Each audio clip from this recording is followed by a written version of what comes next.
يحيى عطية الله، هو انا ما عنديش اختلاف على امكانياته انه لعيب كبير، بس النهارده كان يعني كان سبب في الجون على فكره اللي جابه ناصر منسي. آه، فاكرين الجون بتاع وسام ابو علي لما امام عاشور عملوا الاسيست قدام بيراميدز في الدور الثاني لما كسبناهم 1-0؟ فاكرين اصلا سبب الجون بتاع الاهلي كان ايه؟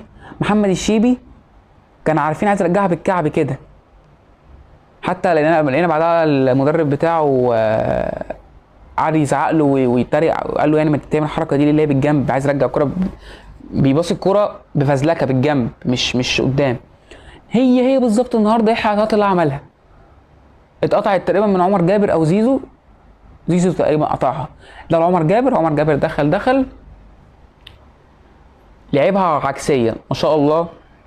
ناصر منسي اديله برضه حقه، الراجل بصراحه ده يا جماعه اتهان من جماهير الزمالك ومن جماهير الاهلي من اي حد، انتقاد الراجل اشتغل على نفسه.